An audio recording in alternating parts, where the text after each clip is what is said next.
Hello, everyone, and welcome to today's Friends Life Care Wellness webinar. You are not alone, strategies to reduce feelings of loneliness and isolation as we age, presented by Lisa Ferretti.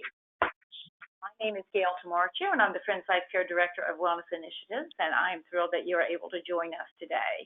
And I'll be your moderator today, and I'd like to start by providing some housekeeping information to ensure you know how to fully participate in today's webinar. Okay, so here's a screen that shows you, here's a, I thought there was going to be a screen. Here's a screen that shows you how to participate in today's webinar.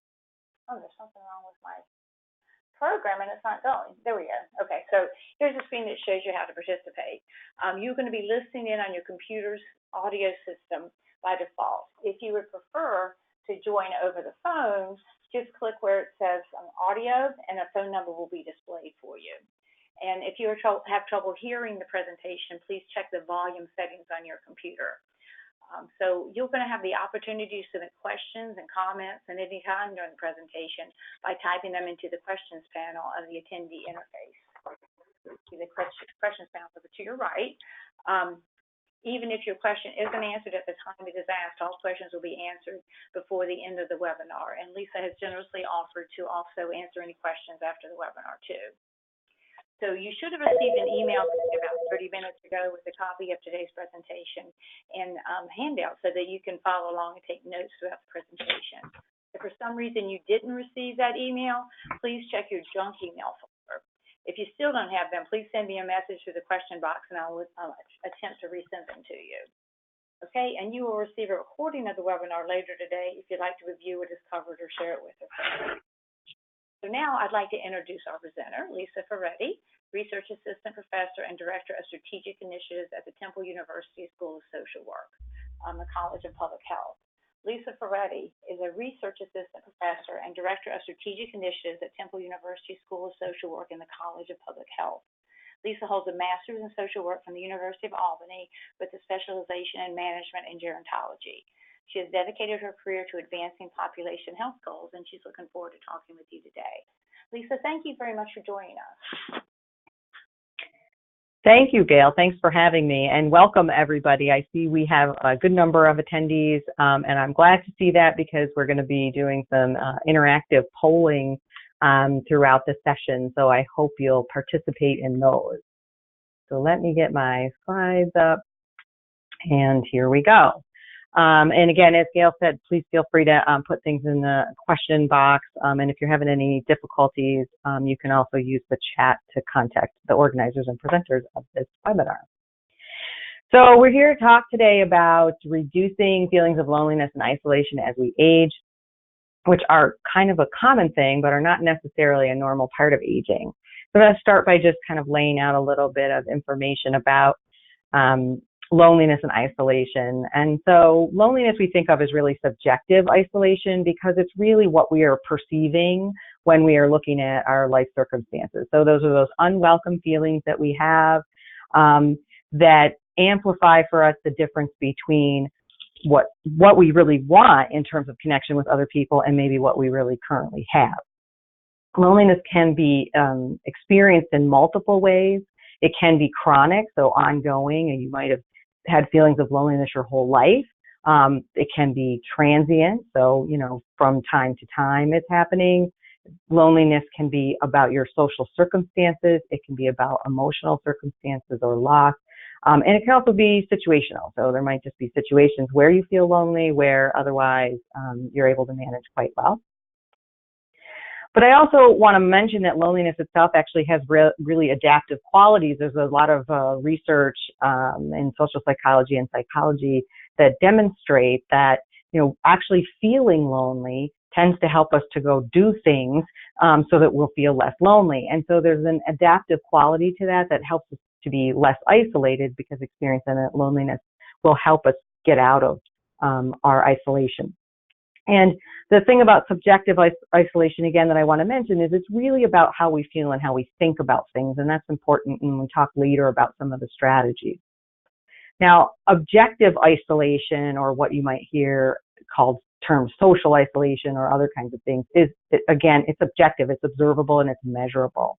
The problem with being isolated is that if we are experiencing multiple things that help us to or compel us to feel isolated, these risk factors, and we don't have any workable solutions or options for them, over time, the accumulation of those sorts of things can help us to become more and more isolated. And so objective isolation is really about what's happening, right, or what has happened, and whether or not we have the needed resources to respond to that. And resources can be access to information, it can be, monetary resources if those are needed, it can be physical resources if those are needed, environmental resources. So, there's depending on what the problem is or what's causing the isolation, you might need different types of resources to respond to that. All right, so just generally, what do we know about this today? And I say today because, there's been a lot of research on this over the last 20 years and things have changed quite a bit. I think sometimes that things have changed because we know more, because we're able to learn more from talking to different people, but also things are changing because society is changing and the things around us are changing and our populations are changing. And so what we know today might not be, what we find tomorrow, but generally speaking, while there's a lot of thinking in society that, it's just going to be normal that when you get older that you're going to become more lonely or more isolated, that's really not part of the normal aging process. It does happen, and age is related to increasing loneliness, but it is not necessarily a static concept that it's a part of a normal aging process. And while loneliness and isolation are really very connected to one another, they actually are not the same thing. And I think I just talked a little bit about why that is. Because loneliness, again, is subjective. It's about how we're appraising what's happening, whereas like isolation is something that is actually objective and measurable and observable. Over time, chronic isolation can have incredibly negative health impacts, as I'm sure you have all heard about. There's this idea that being lonely is, and isolated has the same negative health impact as smoking 15 cigarettes a day. It reduces your ability to cope. It potentially has negative health consequences and mental health consequences as well. And to some extent, these things are somewhat mutually reinforcing, right? I mean, if you're feeling lonely and then you start to become more isolated, you may be less likely to be able to engage or less willing to engage, which can then have negative impacts on your health. Like maybe you're not going out to your physicians, maybe you're not taking care of your eating properly, maybe you're not doing exercise anymore. There's all sorts of things that can kind of be this reinforcing cycle around those things. And I think that the last thing, again, to kind of just reiterate, is that isolation and the real damaging effects of isolation are usually caused by a combination of things. So, when we survey people, we don't typically hear someone say, well, this event happened and then therefore I felt isolated. That might be more of a situational loneliness. But isolation is usually a combination of things that are happening all at once or over time that make us more isolated. All right. So, there was a really good study that was done by Aarp Foundation with some, good researchers, and they conducted a study in 2010, and then they surveyed everyone in 2018. And, there's lots and lots of risk factors for loneliness, and we're going to talk more about that as we go. But this is the study that they did. This is basically what they found, that these are sort of the big things to look for in terms of risk factors for people as they age and, potentially become more lonely. So age is one of the factors, and I mentioned this earlier. Among adults that are age 45 and older, 1 in 3 are lonely when we look at something called the UCLA Loneliness Scale, which is a scale that's used nationally on many studies. So as you age, the likelihood that you'll be lonely or experience loneliness is going to increase. Another one is income. So older adults with lower incomes are at increased risk of loneliness. And that's particularly true if your annual income is lower than $25,000 a year. In that case, 1 in 2 people are lonely. So, you're exponentially kind of increasing your loneliness. And it's also good to note that more than 10 million older adults are currently living below the poverty line. So there's a large segment of the population who, as they age out, even if they, were not particularly low income when they were working, may be lower income and may be experiencing loneliness because of that. Marital status is also something that's been indicated regarding risk factors for loneliness. So being more recently divorced is related to increased loneliness. So if you were divorced in the past 9 years, on this study, 52% of people were reporting being lonely if they were divorced more recently, compared to sort of folks who have been divorced longer, so 25 or more years, were reporting only 42% were reporting being lonely. Now, there's no clear relationship between length of marriage and loneliness, but marriage satisfaction does have an impact on loneliness. And never married adults also report very high rates of loneliness at about 51%.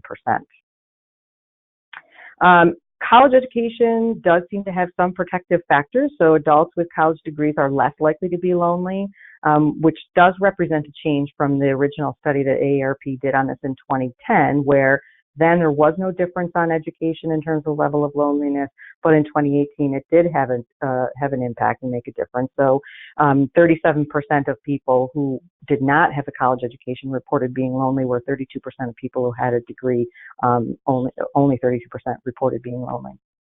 And then finally, the way that you identify your gender is also potentially impacted as a risk factor for being alone. So half of midlife or older adults who self-identify as lesbian, gay, bisexual, transgendered, or queer are classified as lonely. So they say they're lonely, versus only 35% of people who don't identify as LGBTQ individuals. And so that's important to note as we kind of look at different models and different interventions for mitigating loneliness. Okay, so this is taken from a study that was done and published in Health Psychology, and this analysis sort of looked at what kinds of things are increasing loneliness and what sorts of things decrease loneliness. So this might give us some clues as to what might help, but everything on this isn't something that we can necessarily change, right? So things that we can change, we can, and things that we can't, we can't. So the number one thing that was beneficial in helping us to decrease loneliness is having a robust social network. And really most of the other things related to that were kind of similar, right? So weekly contact with friends, weekly contact with siblings, all were things that decreased loneliness. Increasing age, interestingly, is noted on this as decreasing loneliness, which sounds a little counterintuitive based on what I just said. But when we look across the life spectrum, when we talk about adults at midlife, so 45 plus, there seems to be a greater amount of loneliness experienced and expressed by people between the ages of 45 and about like their late 50s. And then around late 50s and then going forward, there seems to be this kind of protective factor where people are experiencing, or at least reporting experiencing, less loneliness. And then again, as we get older again, potentially we are increasing loneliness again. But so increasing age actually can decrease loneliness depending on, sort of what slice of the pie we're looking at. And so other things that really are important to think about are things like our health activities. So like we get more sleep, we're in better health, and if we feel in better health, those things can be helpful. Sexual activity has been demonstrated to be something that's really protective in terms of decreasing loneliness. And then other things you would think of, like being involved in your community in one way or another.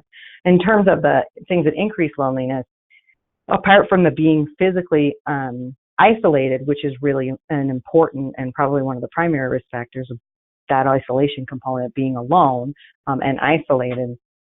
In addition to that, we also see things like diagnosis of anxiety and depression, actually living in an urban community environment, which to some extent also might seem counterintuitive. When I talk to people who live in rural communities, who feel isolated and alone, they're also a lot of times, like just anecdotally, you'll hear from people, yeah, but we might be more separated, but we know our neighbors, we, kind of are involved in different things. Whereas like when you talk to a lot of people in urban communities, you hear something different, right? That you need a higher level of independence. And so if you start losing independence, or have sensory or other, concerns, that urbanicity sometimes creates more isolation, which is sort of interesting, because oftentimes people feel like, well, if you're around people, you won't be lonely, but that's not necessarily the case.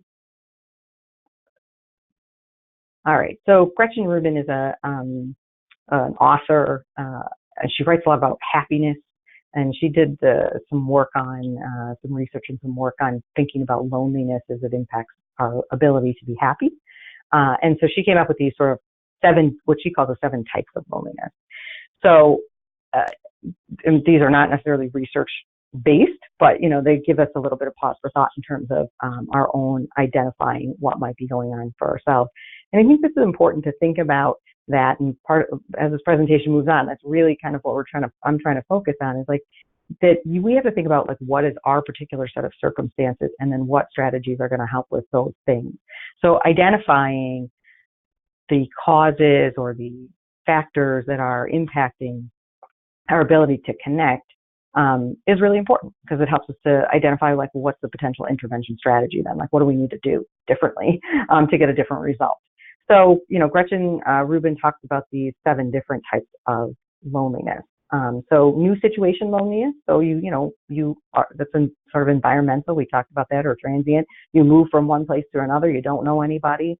You started a new job, or you've had to change something about your community, and you might feel lonely, right? Because you don't really know people, and you're not going to be able to connect in the same way. And even just getting around new places can cause loneliness.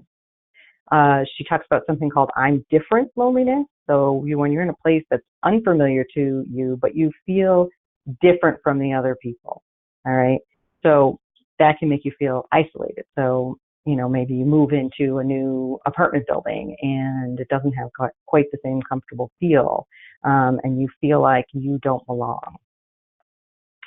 No sweetheart loneliness is also one of the things that she mentions, and that's really not necessarily just about an intimate partner attachment, although intimate and romantic partners are important, but having those connections, it's about really having a deep connection with people, so that you feel like you can talk to them and you trust them, and more than just your friend, but somebody who is really connected to you on an intimate level. Might just be emotionally, but missing that.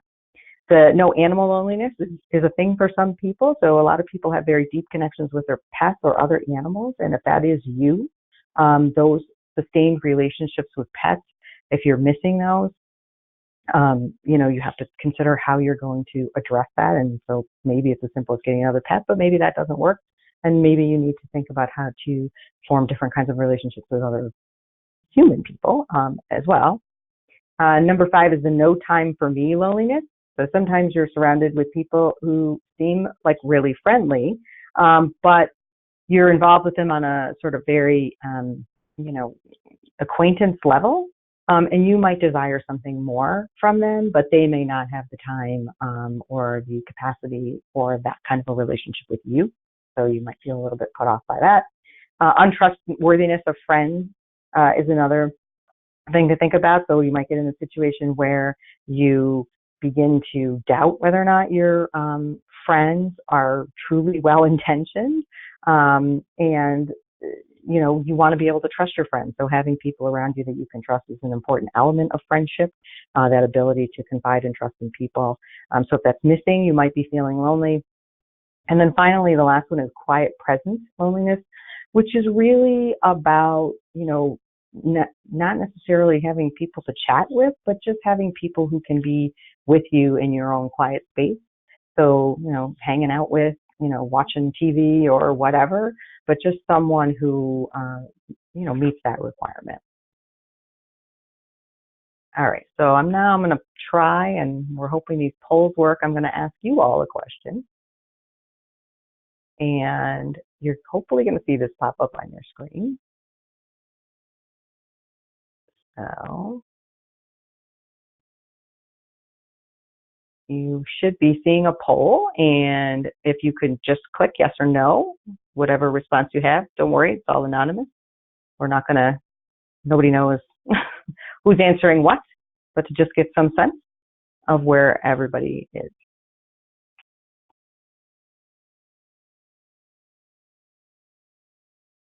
All right, looks like we've got everybody in. Let me close the poll, and hopefully we're going to see the answers. So we had, of the folks who decided to vote on the poll, everybody said yes, that they do see and talk to family members at least once a week, and that is really wonderful news, because staying connected to people is one of the most protective things in terms of helping us to avoid loneliness or manage loneliness and isolation if we are experiencing them. So there's this slide up in front of you now about the percentage of people who are lonely by their frequency of contact. So you will see that the more frequently you're in touch with people, the less likely you are to be lonely.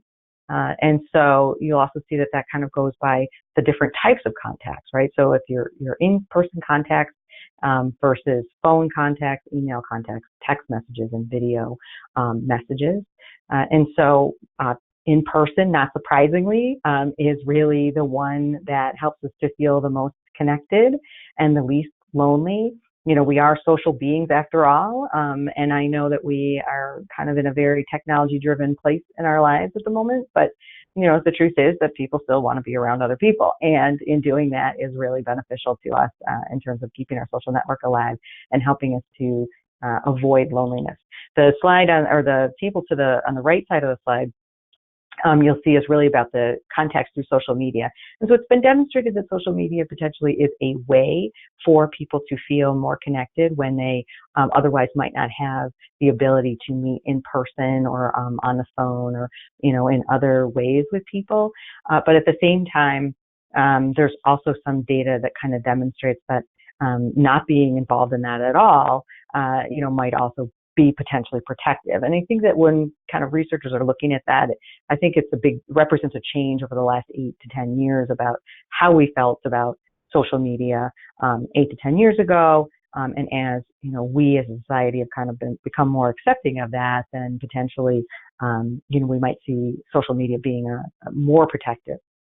All that said, you know, I'm not sure because there's actually a huge amount of study going on right now with millennial generations and who are generally thought of as kind of more isolated and more alone than any target population or any population in the country right now. And so it's interesting to think that they're also the ones that are probably the most connected through social media. So I think the jury's still out on that one, but we'll have to see how that changes over time. All right, another thing that's really interesting in terms of data that's around now is how connecting in community-based organizations, so whether that's volunteering or through the church or, you know, any other kinds of groups or, you know, things that you're a member of, the more connected you are, the less lonely you feel. And, you know, I think that maybe that seems not so, you know, so odd to say, but in truth, you know, when you think about it, like for people who don't easily make one-on-one connections, this can actually be participating in some sort of volunteer or operation can actually help you to be able to get involved, you know, without worrying too much about the one-on-one piece in terms of your social skills and other things. And so we'll talk about that a little bit as we go too. So stay connected is the name of the game. So strategies for connecting. So, you know, the first thing that, you know, we always talk about is like you probably already have friends and know some people. So do your best to stay connected with those people, whether it's your family, your friends, or other people. It's not always about forming new relationships. While developing new relationships can be beneficial and likely, you know, is a good support for us as we age, all of us, but also just, again, trying to maintain connections with people that you've always known can be helpful. I already mentioned volunteering, working on projects, join groups that where you can find like-minded people. All those things are going to put you in contact with people. And again, that isolation piece, since it's objective and it's about the number of your contacts, like this will at least increase the opportunities that you might make new friends or be more connected. Trying something new is always an opportunity to both expand kind of our own learning, our own knowledge. It's actually like learning new things is, all throughout life is protective in terms of, cognitive issues that we might develop later in life, but it's also a great way to meet new people. I mean, if you're trying to learn something and you're learning with other people, there's a kind of, we're in the same boat mentality. And so we can all kind of work together on something, and there's a growth opportunity within that. You might need to consider changing your living arrangements. So if you are living in a place where you're feeling very isolated, either physically isolated because there's not people around who you can relate to, or, more socially isolated, you might want to think about changing that. So, maybe you do want to think about where it makes the most sense for you to live. And if that's not an option, which it may not be for everybody to change their living arrangements, you can also consider using other kinds of technology as a way to stay connected with people, or potentially identify more formal supports that you might need through your local community. All right, I'm going to try another poll if I can get this one to work. All right, so this one is about how much care you're providing to other people in your family. So,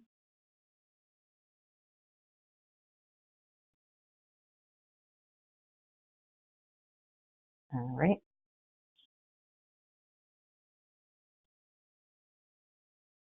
Let's get a few more folks to vote. The last votes are coming in.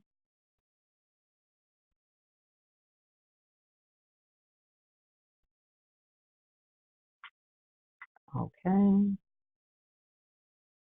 All right. Okay. So, most of the folks who are on this call right now are not providing care, but caregiving for people who are providing care to family members or friends, more in a full-time way, is a big risk factor for experiencing loneliness. Unpaid caregivers are much more likely to be lonely than other older adults. So what happens with caregiving? So when we're caregiving, it oftentimes happens that we do not have the time or the space or the ability to stay connected with the people in our lives. So we may withdraw from prior activities, maybe things we used to do with our loved one, where now we don't feel comfortable being with our loved one in those spaces, is one thing that happens. We might also have a lack of the emotional supports that we need for caregiving, which is a really stressful endeavor at times. And so we need those emotional supports, but we also might need some instrumental supports. So we don't have people who can maybe take us to the store, or, help stay with our loved one when we need to go and run errands, or other kinds of instrumental supports that can be helpful to caregivers. Environmental isolation also happens. Again, that withdrawal, from social activities is one thing, but really, oftentimes people who are caregiving may be environmentally isolated. So they're in their homes. They don't want people in their homes. It's very difficult to go out of their homes, and they experience more isolation because of that. And then there also are probably likely decreased social interactions and opportunities for social interactions for you personally. And many of your interactions as a caregiver might become around the care of your family member or loved one. So what kinds of things can you do? If you're experiencing caregiver isolation, first, you really want to be sure to take a look at that and get the support that you need. Respite care can be one way that you can get a break. There's lots of community-based organizations, home care agencies, your local area agency on aging, and other places that can assist you with finding respite care. So whether that's just care for a couple of hours so that you can go out and, take care of errands or things that you need to do, or sometimes respite care could even include someone coming in and helping you with a hands-on care for your family member. That could also be, a part of that. So respite care can be one way, and friends and family members can also be helpful in terms of respite care. It doesn't always have to be a formal set of circumstances. You also want to be sure that you find support, and while it's true that your friends or maybe even your spouse might not seem to understand the stressors and the things that you're going through, there's lots of people in similar situations who are experiencing these caregiver circumstances who can be really helpful. So you can find local support groups. You can even find online support groups if you can't leave your home because of your caregiving responsibilities, and that can be really helpful. And finding people who are in similar situations can often help you to have a sense of community, even in the midst of potentially being isolated. And then finally, make sure that you work hard to maintain your sense of self as a caregiver. So when you do have time, whether that's through respite or other reasons, make sure that you use that time to participate in things that help you to renew yourself, stay connected to yourself. And so that can be things you do personally, like maybe yoga or taking walks or, going to the beach or a movie or dinner or whatever. But it can also be things you do socially with other people and family members and friends. But it's really important to make sure that you don't become an extension of the person you're caring for, but that you can maintain your own sense of self in the midst of that. All right. I have another question for you, and I appreciate you answering. All right.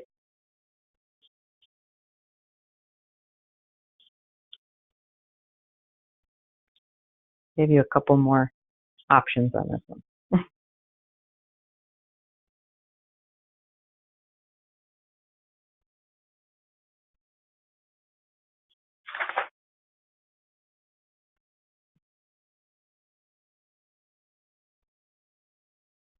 All right.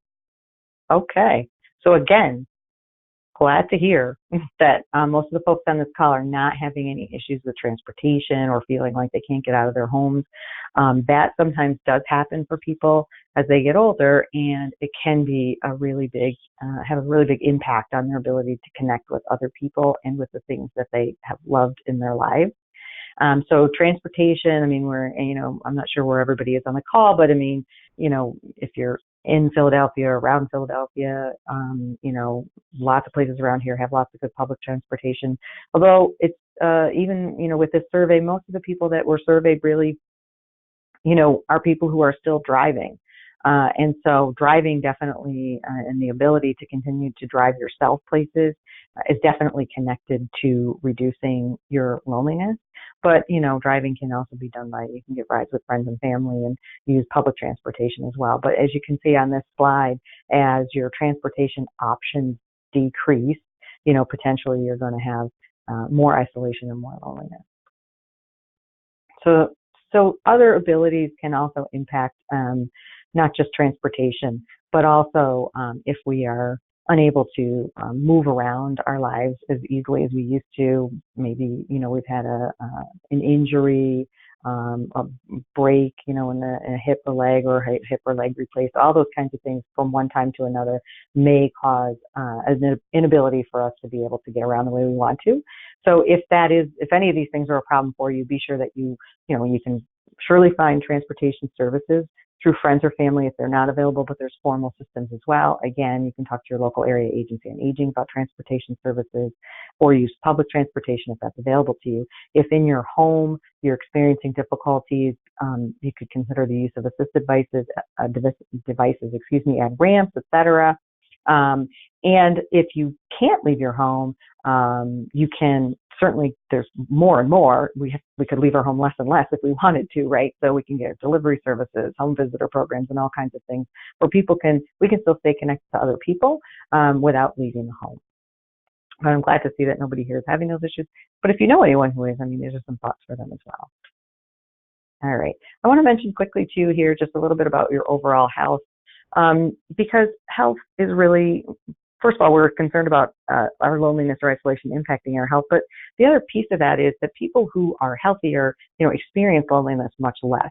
So this table is based on a self-rating of health, so how people say they're feeling, and how healthy they think they are, which this particular instrument has been demonstrated to kind of actually very much mimic. The self-report mimics like the reality. So the more healthy we feel, the more likely we are to get out and do things, and the less likely we are to feel lonely. So if we are experiencing health changes over our lives, whether they're temporary sorts of changes or more permanent types of changes, that there's a potential risk factor in that, for us to consider that, that we might become more isolated because of those health issues. So people in poorer health definitely experience higher levels of loneliness and isolation. All right. Next question I have for you is about sensory changes. So let's see how people feel about this one.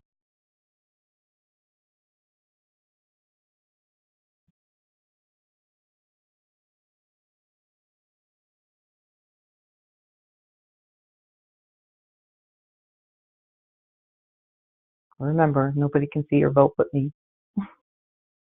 I can't actually even see your name, so. All right. Most people have voted.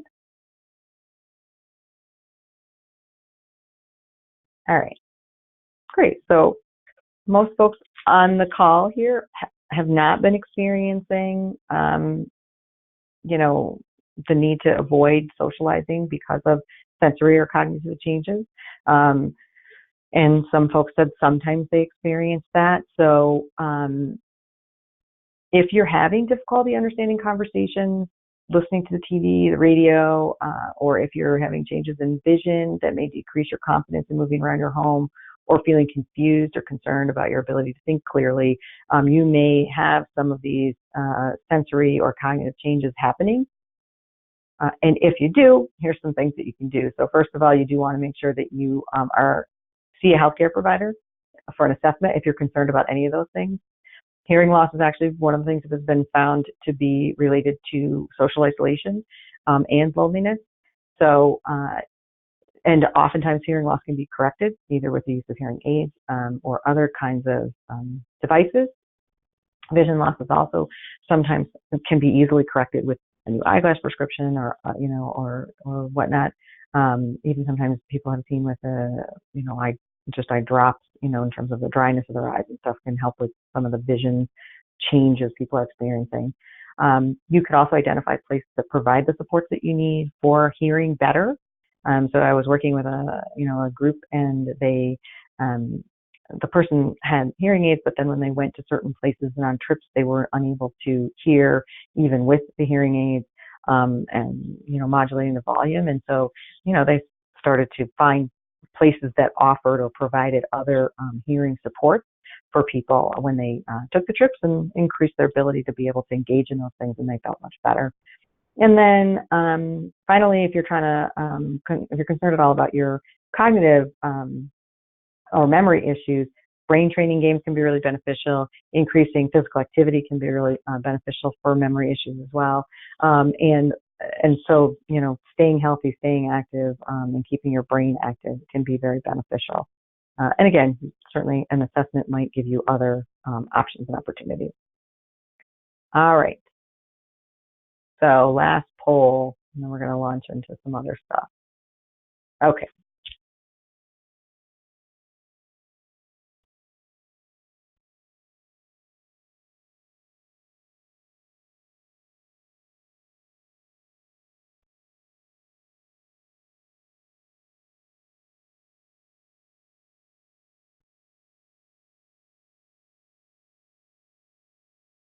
All right.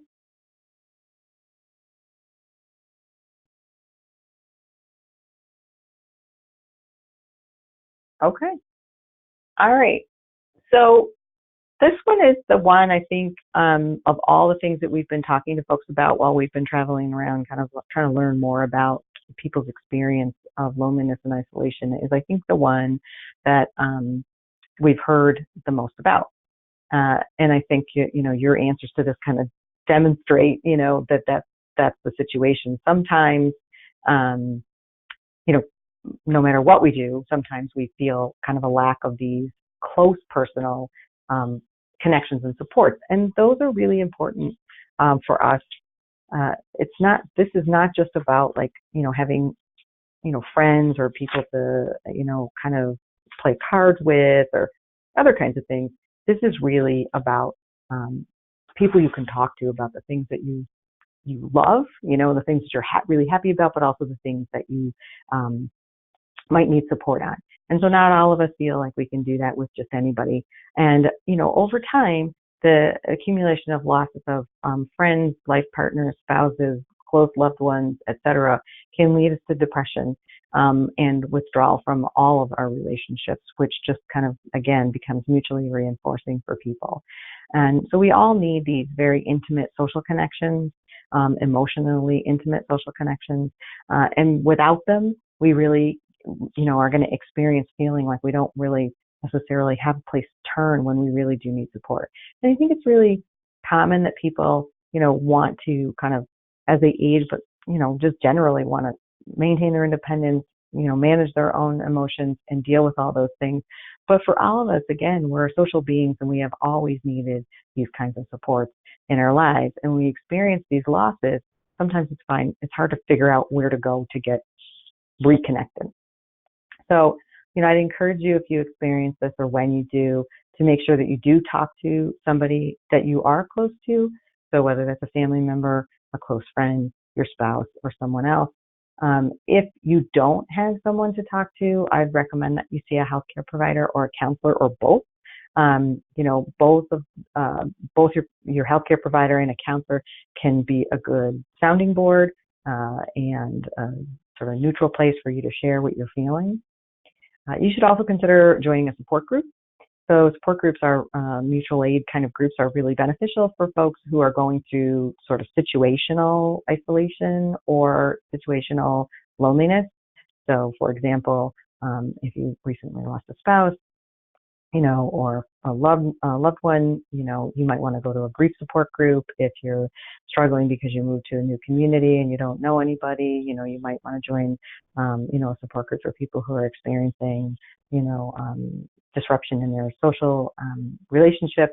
There's all kinds of support groups for all kinds of reasons, depending on what you're experiencing, including depression, anxiety, and other sorts of things like that. Although sometimes, obviously, those things do need medical attention. You might also consider social media as a way to reconnect with people. So a lot of times we're a little slow to kind of get involved in these things, and I'm not going to kind of have a discussion about kind of the how good or bad any of these social media platforms are. But if you manage them properly and there is a way for you to reconnect with people or stay connected to extended family who may not live close, that can be something that can help you to maintain some connections with people who you really care about. And if you're not sure how to do that, or social media is not your thing, or you don't know how to get involved in it, there's also all kinds of classes and ways that you can learn how to do that and do it. I would also say in sort of a safe space, because there's certainly a lot of information out there about like your privacy being protected and whatnot. We certainly want to make sure that is happening. So you can join classes and groups to learn all about that.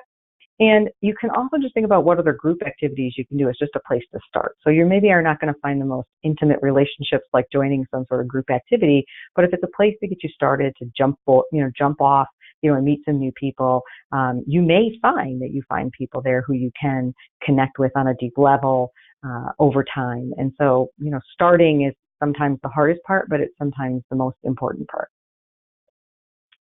All right.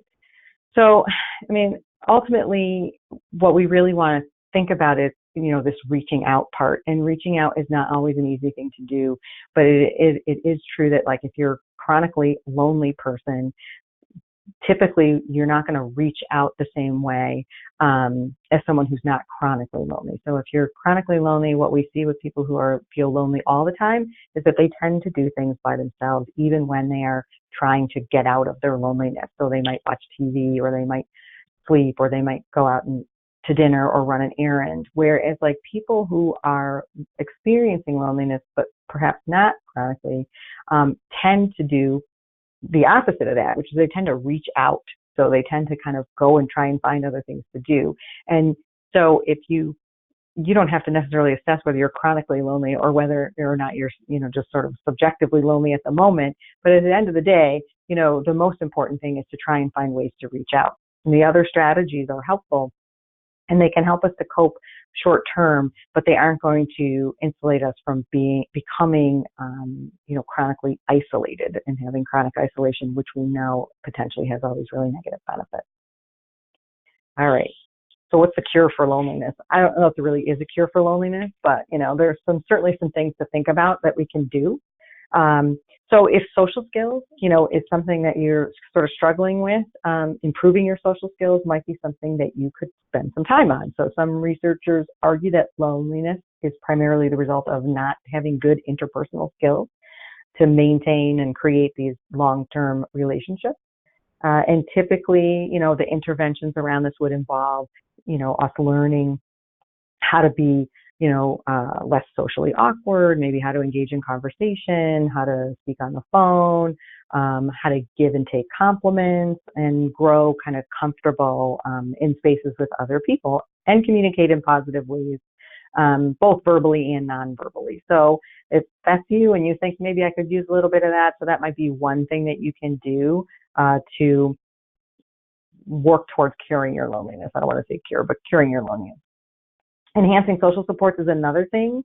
So, many lonely people are just a victim of changing circumstances. And we talked a little bit about this earlier, like you just, you had to move or something happened and you couldn't change the thing that happened. But you're still experiencing this loneliness or isolation because of it. So typically, if you, part from your family members and your friends, you might also want to think about professional help or counseling. If you are, a victim of changing circumstances that may be temporary or permanent, but that, really where you need that additional support. You can also think about increasing your opportunities to be socially active and to interact with other people. And again, I think the logic on that is fairly simple. If you're alone, you're not gonna have many opportunities to make friends or to find other people. So you want to provide yourself with as many opportunities as possible to be interacting with other people. So you can, again, go to group activities, join organizations, go to your faith community if that's something that you do, get more involved. And I always say this kind of a little bit cautiously, as somebody who myself is a little bit of an introvert, like I'm not really much of a joiner. And so, I wonder, if that's you too, and you're not somebody who's always joined those things, that might be more difficult for you to do. So potentially these other kinds of strategies that I just named, like improving your social skills and working on that, and then also enhancing your social supports by maybe getting some counseling, might also help you to increase your opportunities for social interaction if you are feeling like, that's not you and not what you typically do. And then the last one, and there's actually some interesting research on this, done with mice, but also there was a meta-analysis on it as well. And what they looked at was changing your maladaptive thinking. So this approach, uses kind of the rationale that chronic loneliness makes us increasingly sensitive to and kind of looking for rejection and hostility. So it's like we kind of get onto this thinking process where we believe, or we start to believe that, there isn't a place for us, that there aren't people, who we can connect with. And in an ambiguous situation, social situation, being lonely and having this maladaptive thinking might make you immediately think the worst of what's happening in the situation, rather than trying to positively kind of assess and, find an opportunity. So, there's, some evidence for this maladaptive thinking kind of getting in the way of our being able to do some of these other things. And, if that's you, or if you know someone like that, you might want to consider kind of how some, counseling or therapy might be able to sort of help with that. It's a difficult thing to change our thought patterns, but it's not an impossible thing, and it can really make a big difference if that's what you're struggling with. That's like just about at the end here. So you want to learn more about your risk of loneliness and isolation, AARP has a great website called Connect to Effect. You can take the quiz there for yourself or for someone you know if you're concerned about a family member, or loved one, or friend. And you'll get some information once you take the quiz about what your risk is and what kinds of things you can do to reduce your risk for becoming lonely and isolated. I think that in the email that Gail sent you, she talked a little bit about the research study that we're doing, which is really to just understand the different meanings of being alone and having time alone as we age. We don't always find all time alone as being kind of maladaptive or meaning that people are lonely. Many people enjoy solitude and use that as an adaptive way to manage being alone. So we're trying to understand that better. And we're gathering information from surveys, and also from focus groups. So we want to understand this so that we can potentially test some interventions that might mitigate loneliness and the consequences that happen because of loneliness. And of course, we're sharing our findings with all of the folks who we're working with through Friends Life Care. So if you're interested in learning more about this or in helping us, there is a link to a survey that you can take online that's completely anonymous, that helps us to gather more information and understand your experience. We've also been conducting focus groups, and I think we have a focus group coming up online, I think it's next week, around this topic as well. So feel free to join that focus group if you're interested. You can talk more about your experiences there. And then we're also going to be doing some in-person interviews with folks as well, or some, not in-person necessarily, but one-on-one interviews with people as well to understand their experience.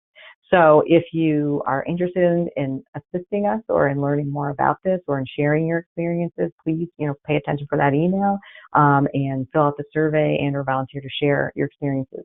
And if you have additional questions about this, you can certainly contact me through Gail, and I'm happy to chat with you more about that. And I think I've got just a couple minutes left for questions if there are any.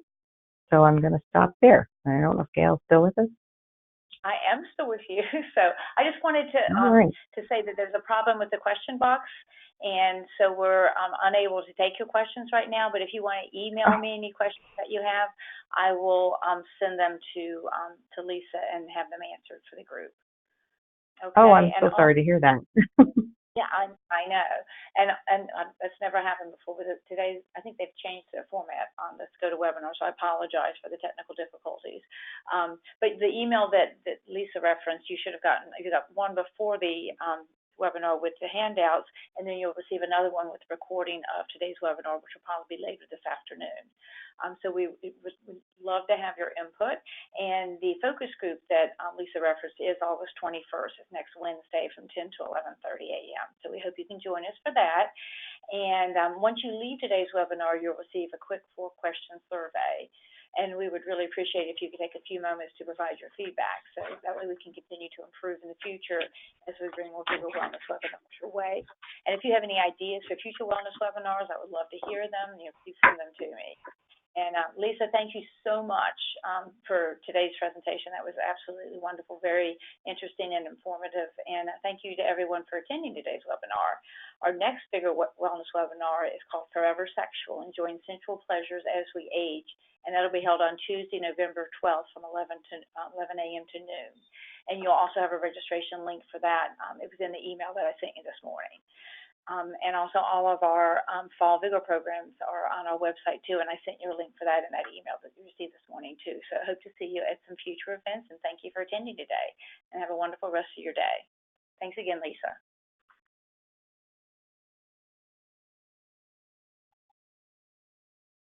And Lisa? Yep, Lisa? Thank you so much. Thank you so much. Really, really appreciate it. And could you hit the end webinar button for me? Sure thing. You see the end